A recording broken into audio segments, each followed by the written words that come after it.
समझो था कब्र में जेरी मल इंसान पहुंचे तो मोमिन बाने उन जी कब्र एतरी रब कुशादी करे तो जेस ताईं उन जी नजर पहुंचे थी एतरी उन जी कब्र कुशादी थी वने ऐं जिंदा मानुन जा अमल उन के बुधाया वजन था उन जे घर जे भातियुन जी खबर पवे थी त मुझे तडे ते केर आयो ताजियत जे ला केर आयो मुझे घर में छा वयो वापरियो मैयत के कब्र में या खबर पवे थी ऐं वो पंहिंजे प्यारन जे मिलण जो मुश्ताक रहे थो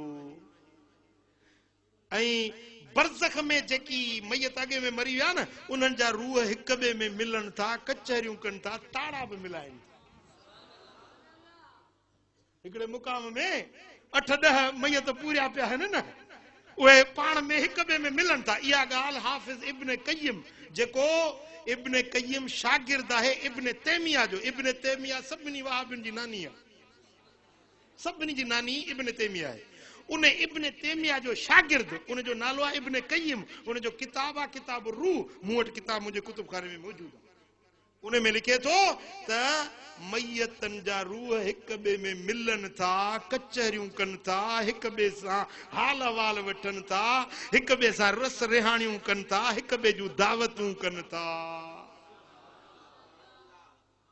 इमाम जलालुद्दीन सुयूती तो लिखे शरह सुदूर में त हिकिड़ो माण्हू जे फ़कीर दुर्वेश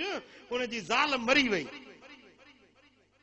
हफ्तो ॾेढ गुज़रियो त ख्वाब में तो ॾिसे त सभु मैयत नज़र आयसि घुमंदा वतन हलंदा खाईंदा पीअंदा पर पंहिंजी ज़ाल नज़र न आयसि ॿिया सभु मिट माइट चाची मामी नानी मासी सौट मासा जेके मरी विया सभु ॾिसे पियो पर पंहिंजी ज़ाल नज़र न आयसि पुछा की मिया तव्हां सभु बीठा आहियो मुंहिंजी ज़ाल नज़र नथी अचे चई तो उनखे कफन सुठो कोन पारायो हो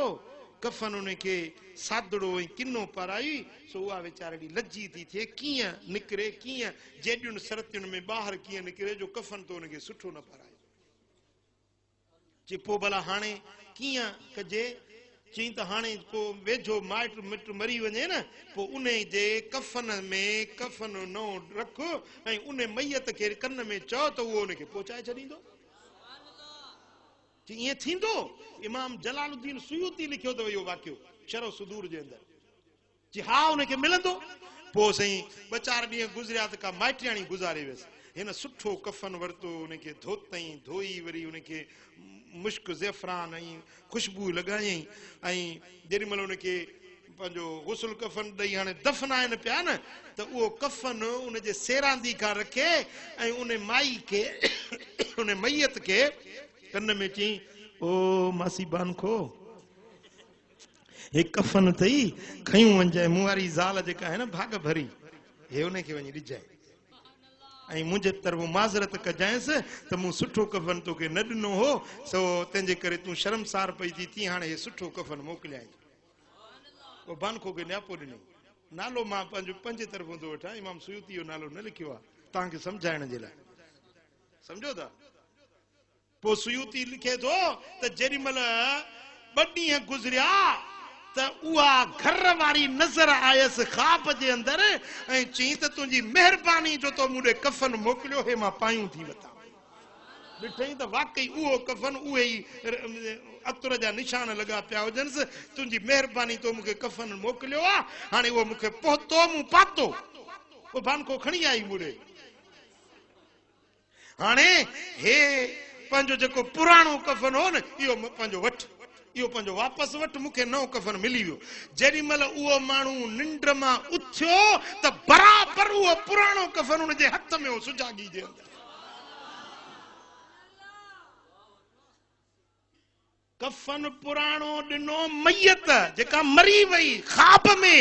हे ज़िंदा हिन जहान में हू बरज़ख में पर हुन जेको कफन ॾिनो उहो सुजागी खां पोइ बि हुन जे हथ में हुयो अरे कौन कहता है कि मोमिन मर गए कैद से छूटे वो अपने घर गए मोमिन मरंदा न आहिनि मोमिन मरंदा न आहिनि आम माण्हू बि नथा मरनि उन्हनि जा बि जिस्म अल्लाह ताला उन्हनि खे ज़िंदगी बख़्शे थो जो सलाम ॿुधनि था सलाम जो जवाब ॾियनि था वली त वली आहे न पोइ सहाबनि जो त शान अञा आला आहे नबियन जो शान त अञा ऊंचो आ पो इमामुल अंबिया मुझे लजपाल मोहम्मद करीम जो शान त अञा निरालो आला ऐं बाला।